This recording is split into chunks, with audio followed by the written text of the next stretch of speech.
Hello, जय श्री कृष्ण। और कैसे हो जी आप लोग? सारे बच्चे एकदम बढ़िया? पढ़ाई लिखाई एकदम मस्त चल रही है? पढ़ते रहो। और नया क्या कर रहे हो? रेगुलर पैटर्न पे ही पढ़ना है। जो आपने टाइम टेबल बनाया है उसी के हिसाब से पढ़ते रहिए।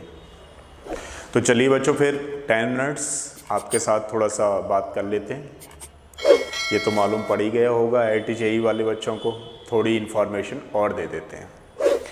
इन्फॉर्मेशन ये है कि जिन बच्चों ने अभी तक JEE मेंस का फॉर्म नहीं फिल किया है वो सारे बच्चे फिल कर दें। 16 जनवरी लास्ट डेट है। सेकंड थिंग, आपकी एडवांस की भी डेट आ गई है, 3 जुलाई है। ठीक है, तो जब स्टूडेंट एक एग्ज़ाम की तैयारी कर रहा है इस बार, तो बहुत सारे डाउट उसके दिमाग में चल रहे हैं। उसके दिमाग में भी कई सारे डाउट चल रहे हैं। अब रीज़न उसका सारे बच्चे जानते हैं, कोविड-19 चल रहा है।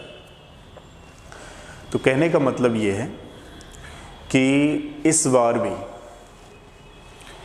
है ना, एजुकेशन मिनिस्टर ने बता ही दिया है आपको, और भी इस बार भी जो परसेंटाइल वाला है, परसेंटेज नॉट परसेंटाइल, परसेंटेज वाला जो 75 वाला कन्फ्यूज़न है वो भी आपको क्लियर हो जाना चाहिए कि इस बार भी जो एडमिशन होंगे, मतलब 21 में जो एडमिशन JEE में होंगे, IIT में होंगे, उनके लिए भी 12th में बोर्ड में 75% होना मस्ट नहीं है।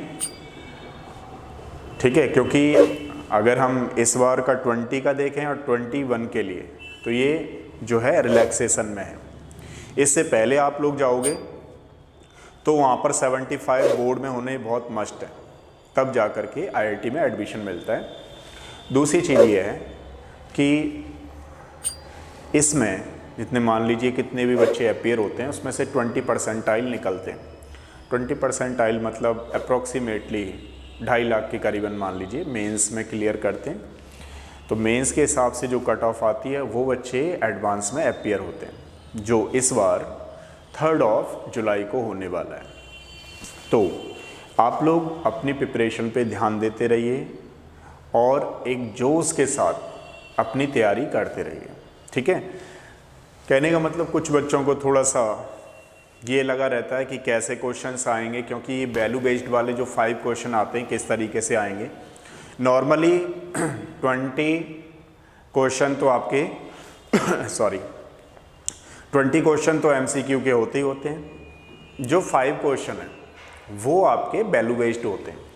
वैल्यू बेस्ड का मतलब ये है कि आपको एक वैल्यू इसमें फिल करनी होती है, ठीक है ना, लिखनी होती है।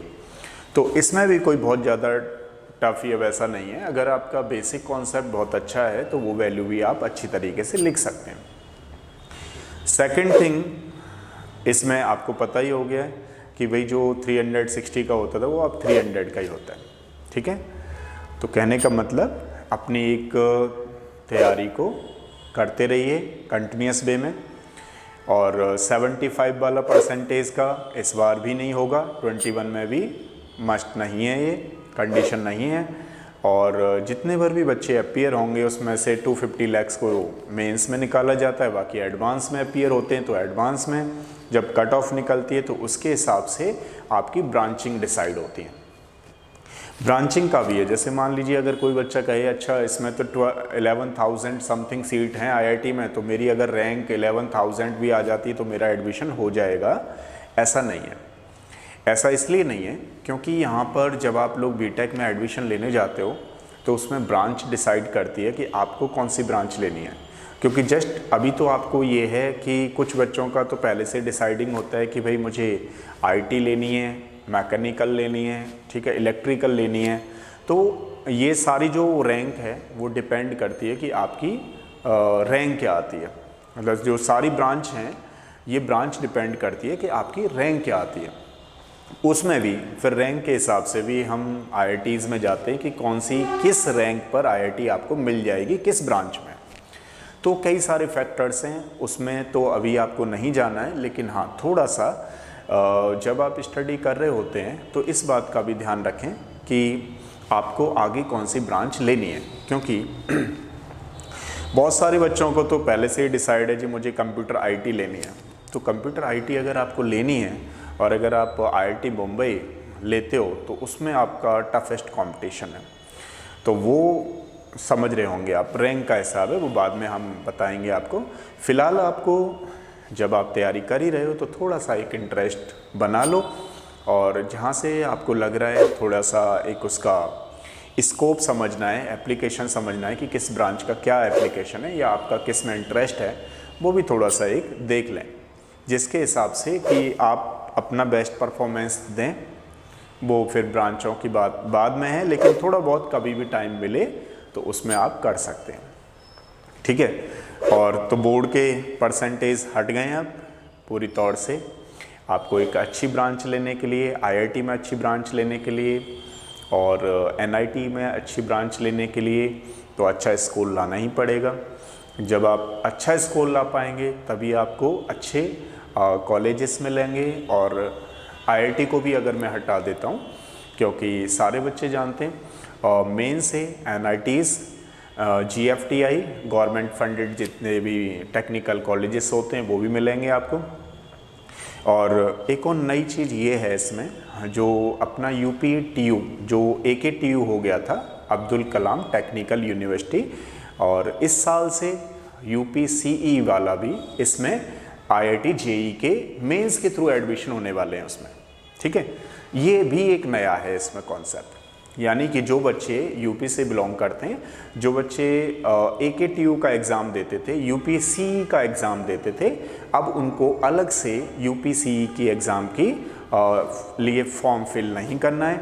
वो जो मतलब आपका एडमिशन होगा यूपी टीयू का, वो इसी से होगा। जेई रैंक, जेई मेन के रैंक के हिसाब से आपका एडमिशन होगा।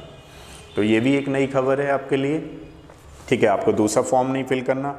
और सारे बच्चे जानते हैं इस बार तो 4 अटैम्प्ट्स मिले हुए हैं आपको, तो एक अटैम्प्ट्स में आप जो गलती कर रहे हो उसको दोबारा नहीं दोहराना है।